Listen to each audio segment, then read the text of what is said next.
It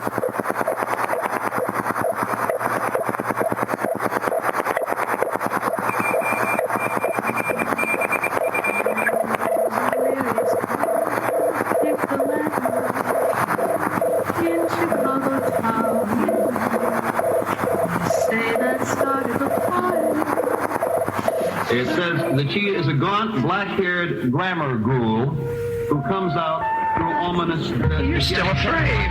Stop it now, I mean it. You know how people exaggerate. They're coming to get you, Barbara. Goes this with... Stop it! You're Barbara?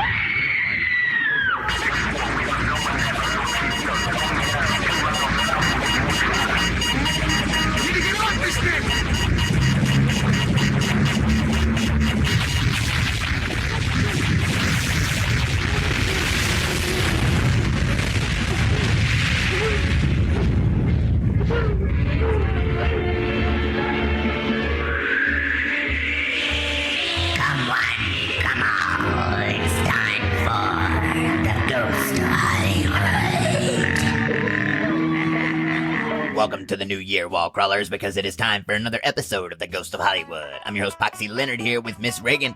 That's right, I have arrived. Hope everyone out there is doing well and that you all enjoyed your New Year's Eve extravaganzas, whatever they may have been. Ooh, extravaganzas. I wish my night was like a cool extravaganza. Well, what did you do? I fell asleep. Exciting. Hey, what can I say? I'm getting old. And it took me a long time to learn the proper way to celebrate New Year's Eve. Going to sleep is the proper way to celebrate? Yeah, well, I mean, what'd you do? Oh, you'll like this story. Go ahead. Well, I wanted to try out my new projector, so I screened pink flamingos on the side of my house. You did what? Okay, let me be clear as to how this went down. So, I dragged my couch into the front yard along with like 3 electric blankets and enough moon pies to snack until midnight. Moon pies? They're delicious. Alright. What'd your neighbors think of all this? They tried to ignore me for a while, but they could see the movie really well from the front windows, and when the whole chicken scene played... Hang on here. How well could they really see it, though? I mean... I'm sure they could see all 30 feet of it or so really well. I mean, it was projecting on my house, Poxy. Okay, you got a point. So, after the chicken scene played the first time, they called the police. So cops showed up? Yeah, they watched some of it with me before they left. Oh, go on somewhere with that. I know, I was surprised. Alright. Now I kind of want to discuss Pink Flamingos. We should really cover a John Waters film at some point. We should, but we can't tonight.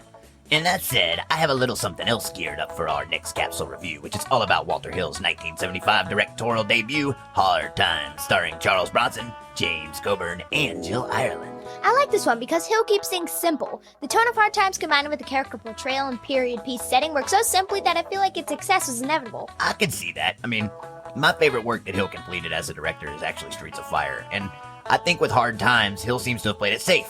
A lot of the reason that the film seems to hold up so well is because it feeds you the story straight up rather than making any audacious attempts to bolster anything with, anything that appeared over the top.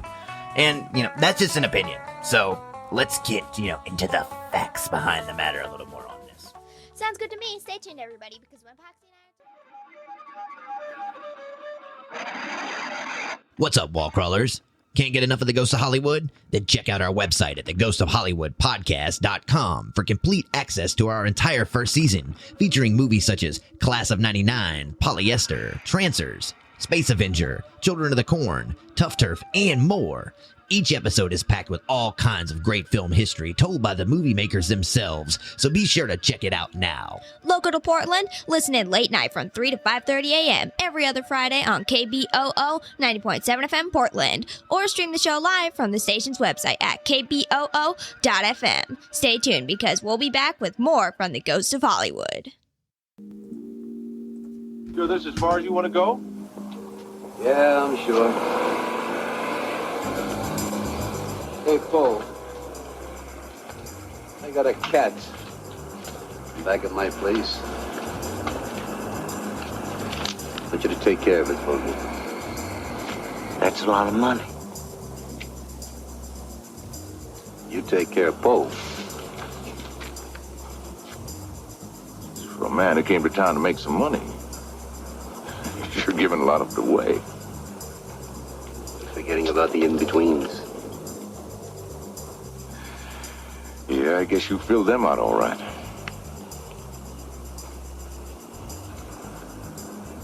Oh. Well, where are you off to? North. What, Cheney?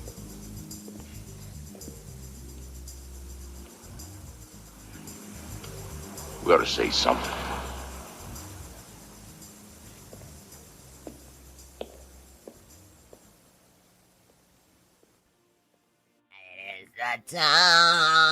It is that time for the Castle Review. Wow, you sing about as badly as can be anticipated. Oh, come on, you know I do okay. You wish.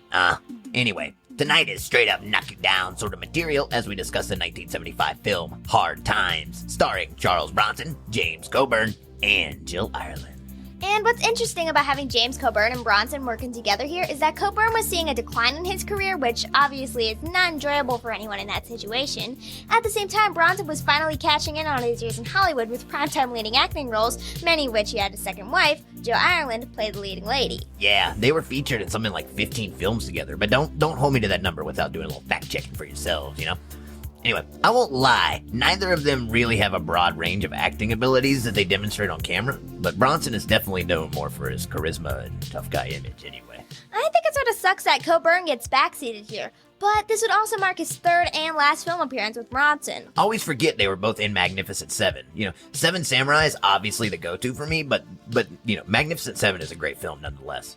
So, this is Walter Hill's directorial debut. He was well known as a prolific screenwriter already, so his one approach for contrasting personality types, teaming up to obtain a common goal, really seems to be the driving force behind the screenplay. Coburn keeps you entertained because as the character Speed, his jumbled efforts as a hustler leave you wanting to see him work his way out of trouble. He really deserves to be in because he's brought him on himself. Yeah, I sort of think he makes the film. I mean, Bronson is definitely the star, and he plays Cheney spot on, but I like Coburn in it, you know. And Bronson's, stoic approach to Cheney's character fits Hill's lean writing style of the time really well, too, so it all just kind of lines up. And now that we're on the topic of Hill, his approach to filmmaking and writing is probably where we should begin. Yeah, but hang on. We gotta drop the synopsis first, just in case we have some listeners out there who haven't seen it yet, but still want to hang out with us. I always forget about that. Excuse me for a second. Oh, no worries. Let me knock this out really quickly so we can get back to the meat on the bones. Alright, here we go.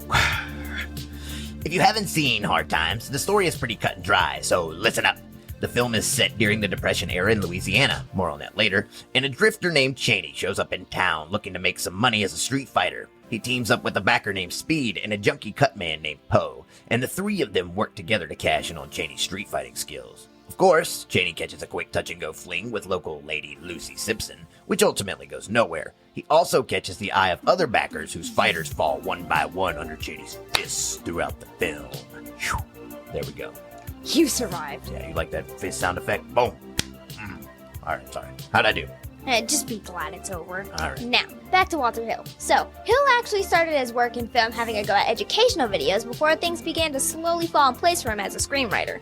He wrote quite a bit, though, establishing himself with scripts to movies like The Getaway. He also spent time working with various directors. Yeah, digressing here for a second, The Getaway is sort of interesting to read about because Polly Platt, who was Peter Bogdanovich's wife at the time that he was hired to direct the film, suggested Hill for a script rewrite of The Getaway because Steve McQueen wasn't into the ending, so Hill was hired on. Then Peter B gets canned from the project after McQueen gets pissed because Peter tried to double down with What's Up Doc, so Peckinpah was brought in. Hill stayed on board at the time and ended up writing the script that was used to make the film. All that aside, Hill made his introduction into directing after producer Larry Gordon offered him a chance to direct in exchange for a script. Then, as the old story goes, Hill got his hands on a copy of the screenplay for the 1967 Foreman film, Point Blank, that had been written by Alexander Jacobs. And apparently, that was when the bulb cut on for him. Like, Jacobs had written this bare-bones script that I feel safe in describing as pragmatic. All the bullshit is cut out, and the style is what has been described as haiku in the way it's written. All right, I found a clip from an interview that I'd like to air because Hill talks a bit about his screenwriting style, if you will. This is taken from a clip from the 805th episode of WTF Podcast with Mark Maron. And even though most of the interview isn't relevant to this episode, it's pretty interesting. So if you want to dig deeper, the WTF episode 805 is the source. All right, let's see what Hill has to say. Roll the clip. I read scripts. I had several complicated notions about all that. One, I thought, well, Christ, I think I can do this. Sure. If that's what they were buying. Yeah. The arrogance of Youth. Yes. Uh-huh. I also was somewhat distressed. It seemed to me that almost all these scripts seemed to have been written by the same person. Yeah. There was a kind of uniformity of style and approach to screenwriting that made it seem like it was coming out of some big machine. Occasionally, it's like anything you'd try to generalize about this business or something like that. Well, there are exceptions. I think everyone's trying to do what makes money. So if someone's not particularly gifted, they're just going to format the thing. And also, they were not particularly reader-friendly. So taking these as my watchwords, tried to resist. One, I wanted to kind of make a mark with my scripts, I think. And I wanted to give them a certain style that evolved. I thought they were almost all overwritten and all way too melodramatic. A little too much information on the page? Yeah. And also, because I had worked on movies, I knew nobody paid any goddamn attention to this stuff. Stage direction. Yeah. So, they just knew when the new scene was. So, listen, I don't mean to demean. There were a lot of very talented, very hardworking screenwriters that had to work for very difficult people. Yeah. And I didn't understand the full spectrum of it at that time. Indeed, yeah. Right, we're back here on the Ghost of Hollywood. I'm your host, Poxy Leonard, and in case you're just joining us, what you were hearing was the voice of Walter Hill, who directed the cutting-edge 1975 flick, Hard Times. I just love the introductions you think of sometimes. You know, I'm honestly kind of growing a bit insecure over them. Why? Well, it feels sort of like a tick when I'm writing. Like, I bore myself with it, so I try to throw something else in there, and it just ends up superfluous. Silly may be a better word for it. Anyway, back to Hard Times. Now, during casting, Hill was bemused with Bronson playing his leading man, simply because Charlie was a bit past his prime for a fighter. That's right. He was in his early 50s, and Hill wanted someone younger. But Bronson, being who he was, had everything Chaney's character needed, except stamina. And that wasn't a huge obstacle here. You know, I was digging around for some material with him and largely came up short on anything too juicy concerning Hard Times, but I did find something. What you got, Poxy? So, he appeared on Cavett back in 1972, right? And the conversation with Dick Cavett is pretty typical. A little awkward when the guest doesn't want to play along with him, yeah. Kinda similar to the Brando interview? I guess, but... You know, maybe this is harsh, but I feel like Cavett struggled to garner the respect of many of the guests he had on his show, which was something that, like, Carson didn't deal with much because of his reputation. And in this clip, you know, Bronson tells some tales of his youth that, oddly enough, line up pretty well with a character like Chaney. But, you know, Cavett also is, you know, if you get a chance to watch the full interview, he's kind of, I don't know, he seems to want to play back and forth as the center of attention, and Bronson is a little indifferent to that at points, but if you want to, you should check it out. Anyway. Okay, let's roll the clip. All right. So, Mr. Bronson, where were we? You've had a tough life. I read quite a bit about you, and do you have any scars anywhere? Have you been maimed in the years that you've bummed, as they say, bummed around? This isn't always what makes a life tough. I saw that film clip of Winston Churchill. Yeah. Now, there was a boy living a tough life. Even though he had a great deal No of money. scars, nothing, but they're there, you know. Yeah. That's a tough life as well. Yes, you can have a privileged tough life and a unprivileged tough life. But yours was certainly not a wealthy one by any means. Have you been battered up then? I mean, do you actually bear any physical wounds? A few, yeah. Yeah. Love to know what they are. What my chances are of finding out, I don't know at this moment. When I was a kid, I used to ride freight trains. And in my hometown, a few other boys and myself, we robbed the company store. took a freight train, and we got caught about 300 miles away, and I was shot off a boxcar. But it was Shot or shoved? Shot. Shot off a boxcar. And I have that one. It's right here, that wound. And I have many others, of course, but they're not that much. Not that much to talk about. How are you shot off a boxcar? Well, railroad police? A railroad policeman, detective. In those days, they received $2 for every man they caught in the freight yards. And the justice of the peace would receive $2 for sentencing. It was that kind of thing. That's sort of a bounty gun. He said he fired to get us to stop. He didn't mean to hit me. And it wasn't much because the bullet just fell right out after a little while. I mean, nobody had to pull it out. It stopped here, and it was a handgun, and it wasn't that powerful. Did you think you were finished when it happened, then? No, I didn't think I was finished. One of the boys, of course, I thought he was finished because we were riding on the bumper of the freight train like this, and he had his feet up on the bumper of the other car. And as the back shifter pushed, the cars would come together like that. As we were going like that, his leg straightened out, and the back shifter pushed this part of his leg up into here. Oh. You know. So this is why we had trouble getting off the boxcar before the guy could catch us. That would slow you up. He slowed us up. Hopping a freight always seemed so romantic as a kid, and I know my grandfather used to do it, and I have an uncle who used to ride what they call blind baggage. Do you know what blind baggage is from hooking? And but every third person you hear of doing it either actually had leg cut off or fell between cars or something. So it's a risky not thing. a good idea, boys and girls.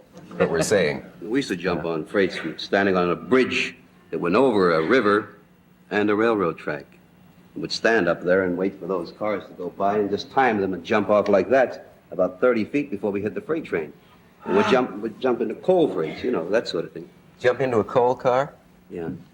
It was soft But wait a minute, landing. if a train is moving and you hit it, you're going to go right on the back of your head. No, not the way we jump. But that's the way you jump. Right. Right, a guy who does Mailer's Walk wrong would It's sort of ironic, you think? Like for 72, considering what happened.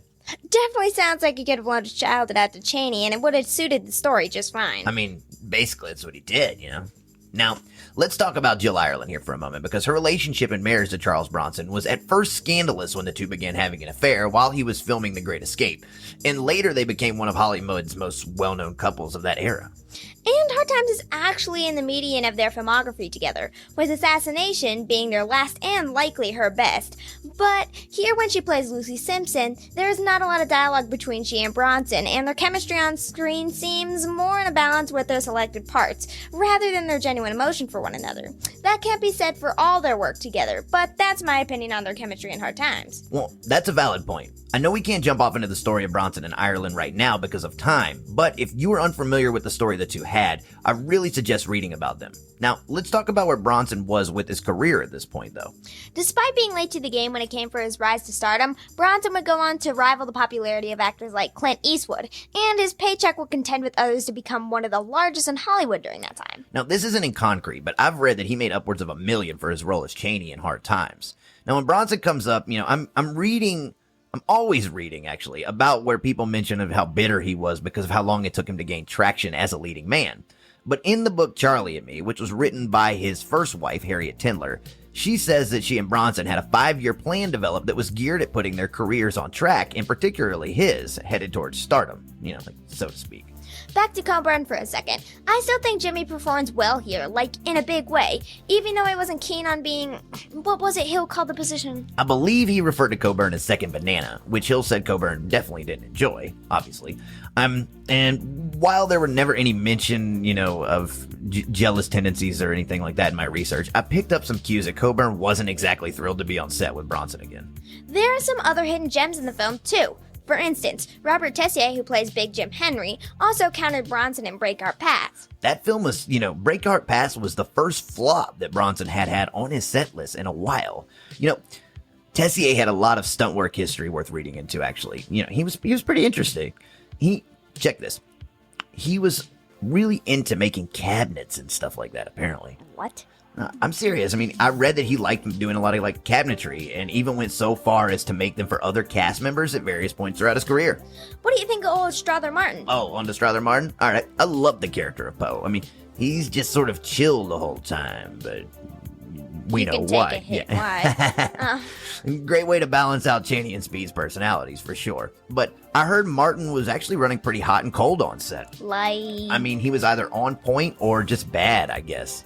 Anyway, let's take a quick break here for a second before we move on with the rest of Capsule Review. Sounds good to me, Poxy. You're listening to The Ghost of Hollywood. I'm Miss Ragan here with Poxy Leonard discussing the 1975 Hard Times.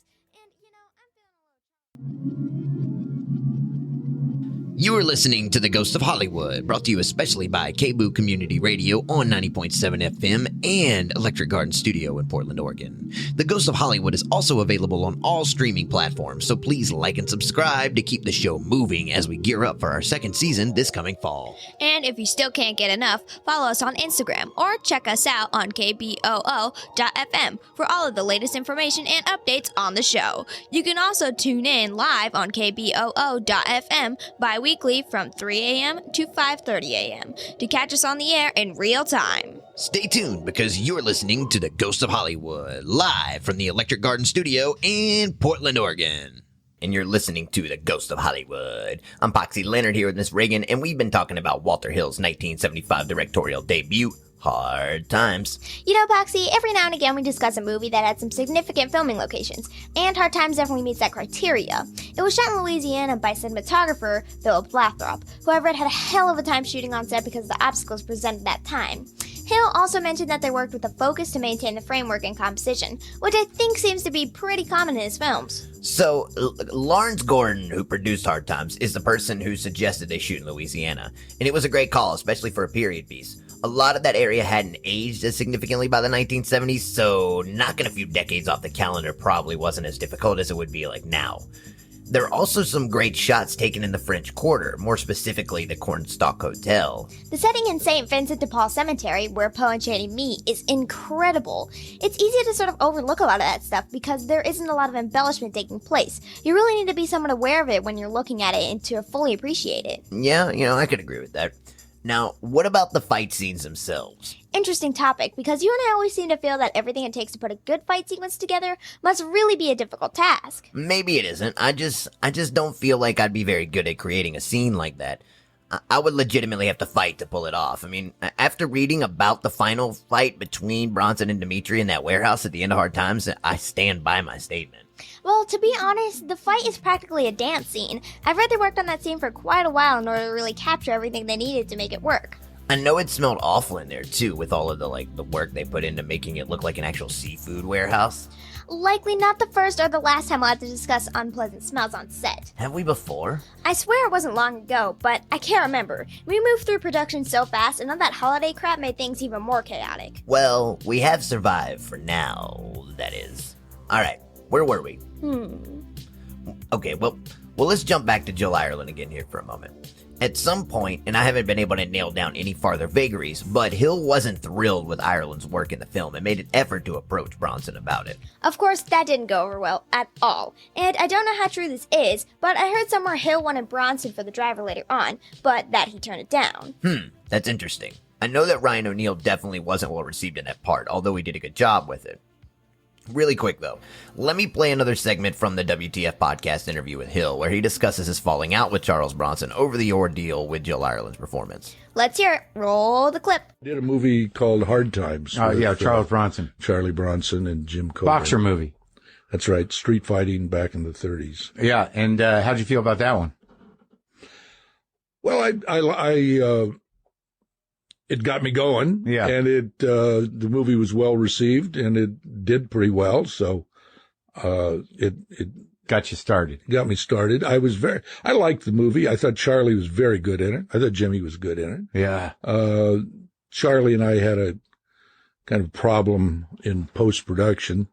His wife, Jill, was in the movie and he felt that I had, not been particularly kind to her in the editing, and so Charlie and I had a rather sharp breakup on that. Did you get into a fist fight? No, he'd have killed me, but and I didn't seem but it certainly destroyed our relationship. But people often ask me, why didn't you ever work with him again? That was it. I was just saying, son of a bitch wouldn't even speak to me. I always think it's hilarious how anyone who mentions Bronson is like, the dude is angry and I was scared. Real life action hero, villains beware. This ain't Death Wish, Poxy. Well, I like this movie a lot more than Death Wish, actually. Hard Times and Once Upon a Time in the West are my Bronson favorites, hands down. Harmonica was another one of those stoic, mute, badass roles that Bronson played, so spot on. Well, Bronson easily says less than 1,000 words in Hard Times. So are we establishing that he's better on screen when there's a lot less dialogue to be given? Look, I'm not establishing anything because I don't want the ghost of Charles Bronson kicking my ass later on somewhere down the road. Yeah, because that's plausible. I guess we'll see. So, Hard Times was a pretty successful film for all involved, and launched Walter Hill's directing career. And James Coburn's 36 Packard. I didn't really think about all the cool cars in that film. Oh, either did I, but that one ruled. You've been in a period piece before, so you've actually had the experience of riding in some cool cars on set. This is true. I was filming a short outside of Seattle last year, and there was a collector there with like 3 or 4 different cars from the 40s. Nice. So when Hard Times finally released in theaters, it was initially to be titled Street Fighter. After my favorite game. I'm kidding. But another film released under that title beat Hill and Gordon to the punch. Now that I think of it, this really was the kickoff of a pretty hefty career producing for Gordon. Yeah, he worked on quite a few significant films. Die Hard comes to mind, and of course it's known that he had made his debut with Dillinger prior to producing Hard Times. You're right, though, about all of the confusion surrounding the title. There is a Charles Dickens book that shares the same name, Hard Times, adding to the, farther confusion. I guess if finding a title was the most difficult part of the process, though, then it's whatever. How do you feel like Hard Times contrasts with The Warriors, which Hill made a little later on after he settled into directing? Well, I think The Warriors is a much bigger film, at least in the beginning of it. And there are also a lot of stars in their prime who do a great job of elevating a simple script like Hard Times into the movie that it became. You don't really have that in Warriors. I'll bet some great actors are in The Warriors. They were and are still relatively unknown, or maybe it's better to say they aren't household names. I think The Warriors is much more creative, but I feel like the tone of both movies are unique to Hill's style. Alright, I can agree with that, Well, that wraps it up for another segment of the Capsule Review here on The Ghost of Hollywood. I'm Poxy Leonard here with Miss Ragan. Cool, let's gear up for another segment of the Cinematic Dumpster Fire. What do you have for us tonight, Poxy? Ever seen that movie, Raising the Titanic? I cannot say that I have. Well, it's not that good, but, regardless, you're in for a treat. It's terrifying, frightening, and out of control. When making movies goes wrong, there's one place for them. Welcome to the Cinematic Dumpster Fire. Everybody doesn't believe that we'll raise the Titanic. You can't see very well from there, but some of you will get an idea. Here's us bringing up the Titanic. You see it? Then you see it coming up more. Right? And now here it is. It's up. The Titanic. It's there. I think it's 35 million well spent. I hope. The time has come for tonight's Cinematic Dumpster Fire here on The Ghost of Hollywood, and we're going to tell you a story about what would be Lou Gray's disastrous 1980 film, Raise the Titanic. So, back in the late 1970s, Gray read Clive Cussler's book, Raise the Titanic, and bought the rights to it with intention to adapt it into a film. Then he brings Stanley Kramer on board to direct. Ironic that Kramer would come up. I literally watched his film, The Defiant Ones, this morning. That, by contrast, is a fantastic film. But, well, where was I? Gray hires Kramer to direct Raise the Titanic. Oh, yeah. But then Kramer dropped out and took $500,000 payoff, so Gray hired Jerry Jameson to direct the film instead.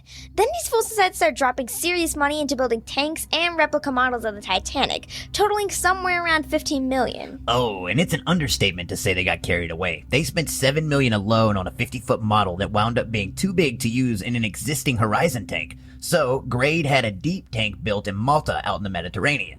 It's actually still there today at what I think may be called Malta Film Studios. The studio itself has had some financial shakeups over the years, so I'm unsure of who owns it as of now. I think I read the government had a role in it for the time being. Maybe that's changed though.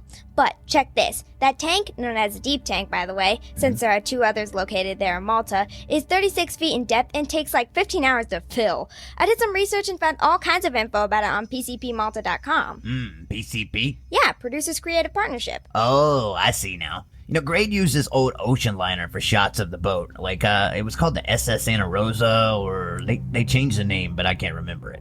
And I guess it was already looking a little haggard because the only additional exterior work really needed for the boat was like green foam or something along those lines. Eventually, though, they got things moving along with filming, and they ended up having to raise the other model, like, out of the water, like, multiple times. Apparently that was pretty chaotic, so... But here's the funny part. Somewhere along the way, a decision was made to raise the Titanic in one piece. Of course, it wasn't proven that the Titanic had broken in two pieces until 1985, after an expedition led by Robert Ballard discovered the actual wreckage during a combined effort on behalf of France and the USA. Yeah, at that point, the entire film was pretty much invalidated, not to mention how difficult and essentially impossible it would be to raise the damn thing if anyone actually ever attempted to. You know, after the Titanic sank back in 1912, though, there were immediately all sorts of, like, ridiculous ideas proposed as to how they could raise this thing. That's true. I read everything from filling it with Vaseline to ping pong balls, or freezing it as an effort to make it float to the surface. There have been all kinds of crazy theories put forth using balloons and electromagnets. Man, imagine filling Titanic with Vaseline and ping pong balls. What if you put both of them in there? That just sounds messed up. Well, no one thought about that, so, you know, still, that's my hypothesis. Vaseline, ping pong balls, freeze it, you know, but it'll work. Anyway, I learned about the whale fall, which was kind of bizarre, actually. What's the whale fall? Well, simply put, high pressure and low temperatures basically lull decomposition rates, but this also inhibits gases to cause, like, a decomposing carcass to float. All right, that's enough for me. Back on topic now. What science got you squeamish over there? Were you ever able to validate whether or not the production of Raise the Titanic really did leave the replica next to the deep tank for, like, 3 decades? You know, I wasn't. Maybe it's true. I mean, I wasn't able to, you know, invalidate it or, like, toss it aside either. Like I said earlier, the site has changed hands quite a few times since that tank was built. Now comes the implosion for Grade, though. Before everything was said and done, Race the Titanic wound up costing around $40 million and would score a place in box office history as a notorious flop after it would return only like $7 million in ticket sales. While Grade had an extensive career in entertainment, it was his decision to make the film Raise the Titanic, along with a series of other cinematic blunders such as Saturn III and Legend of the Lone Ranger, which would ultimately contribute to his downfall with ITC, and eventually as chairman of the ACC. I'll admit, you know, I have a soft spot for Saturn III. Whatever, that movie is ridiculous. Between Farrah Fawcett's salary and that goofy robot they blew a ton of money on, I can't stomach it. Oh, come on. That's why it's fun. The Lone Ranger story is another odd one. Remember the whole spiel over Clinton Spilsbury getting all drunk and weird during an interview with Andy Warhol? Yeah, that guy's career like began and ended with that film. You know, no one has ever been able to make the Lone Ranger stuff work. Hell, it didn't even go over as a band name in Airheads. Well, I think we've said all we can about how messy things were on the set of Raise the Titanic. You're listening to the Ghost of Hollywood. And now it's time for Scenes or Death, right here on the Ghost of Hollywood. Here's to you, Reagan. Welcome to another lovely episode of Scenes or Death. Going forward, Poxy and I have altered the game just a bit from its original format. So if you're familiar with the old way, well, tough stuff, because this is just how things have to be now. You gonna explain how this works, or what? I was getting there, Poxy. Have some patience. Now, I have Janice on the line here from Lincoln, Nebraska. How you doing out there, Janice? I'm doing just fine. Having some coffee before I start the day here in the next hour or so, maybe. Early riser, yeah? Ugh, it gets worse with age. Okay, so listen up, Janice, because the rules of Scenes of Death are simple. Now, I'm going to play a sound clip from a movie, and when it's over, I need you to guess what film you think it came from. Okay, I got it from there. Now, if you get it right, I'll send you a framed Hard Time poster in the mail. But if you get it wrong, then Poxy gets to take a guess. What if I get it wrong? Well, it's time for a little high voltage then, my friend. What if I get it right? That'll probably still shock you. Great. Let's get this over with. Okay, you ready, Janice? I'm ready. Roll the clip. Knock, knock. Hey. Hey, you. I got your package. It was fun getting $500,000 in the mail. Less 10%. Why'd you take so little? That's my fee. This isn't a bail bond, Max. I hesitated taking that much. But you earned it. Well, I'm leaving now, and, I'm all packed up, ready to go. That's Ardell's. They confiscated everything else. Registration was in the glove box. Keys were underneath the seat. Hey. What's the matter? Haven't you ever borrowed somebody's car before? Not after they're dead. I didn't use you, Max. I didn't say you did. And I never lied to you. I know that. We're partners. I'm 56 years old. I can't blame anybody for anything I do. Do you blame yourself for helping me? No. Oh, look, I'd really feel a whole lot better if you took some more money. You'll get over that. Where are you going? Spain. Madrid or Barcelona? Madrid first. Have you been there? I hear they don't eat dinner until midnight. You want to go? Thanks, but you have a good time. You sure I can't twist your arm? Thanks for saying that. But no. Are you scared of me? All right, Janice, what movie do you think that clip was taken from? Oh my god, I honestly have like no clue at all. Well, you want to take a guess before I ask Poxy? Is it from Sister Act? Come on, Janice, that wasn't even close. I'm sorry, I just don't know. All right, Poxy, take a shot. Put the cord down, Reagan. Why? Because I know the clip, all right? It's from Jackie Brown, duh. I wouldn't have guessed that in a million years. You ever seen that one, Janice?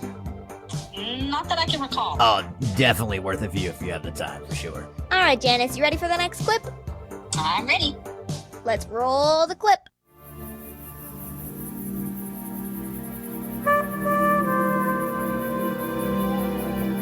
I think the thing is, we both realized that we didn't have that much time. And I accepted him for who he was. And I didn't expect him to change. And I think he felt that for me too. I liked his drama. And he needed me. I loved him.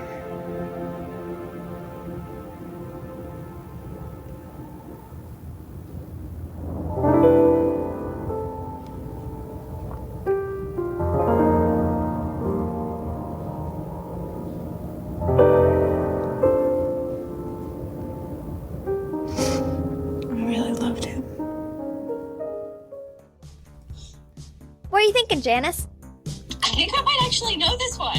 All right, let's hear it. Is it from Leaving Las Vegas?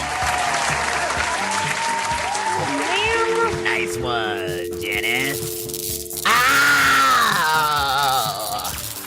Sorry, Poxy, I couldn't resist. I hate this game. Well, that'll wrap up things for another round of Scenes of Death here on the Ghost of Hollywood. I'm your host, Miss Reagan, here with what's left of Poxy Leonard, and it's time to say so long. That's right, wall crawlers. Gotta get some static electricity off me here real quick. Anyway, the time has come to say goodbye from both of us here at the Ghost of Hollywood. If you'd like to be a guest on Scenes or Death, have any questions about the program, or you're seeking further information on a particular segment, please email us at theghostoфhollywood.contact@gmail.com. For more information on the Ghost of Hollywood, please visit our archives at kboo.fm. Just type the Ghost of Hollywood in your browser and everything you need should pop right up on the page. This is Poxy Leonard and Miss Reagan saying so long until next time, everybody. Good morning and good night. The Ghost of Hollywood is recorded at the Electric Garden Studio and broadcast live at KBOO Community Radio in Portland, Oregon. Direction provided by Zach Flannery. Writing and program development by Chris Klon, Reagan Flannery, and Zach Flannery. Samples developed by Jesse Garcia. Performances by Reagan Flannery and Zach Flannery. Coordination and communication by Mary Flannery. For more information on the Ghost of Hollywood, please visit theghostoфhollywoodpodcast.com. Copyright held by the Ghost of Hollywood in Electric Garden Studios in Portland, Oregon.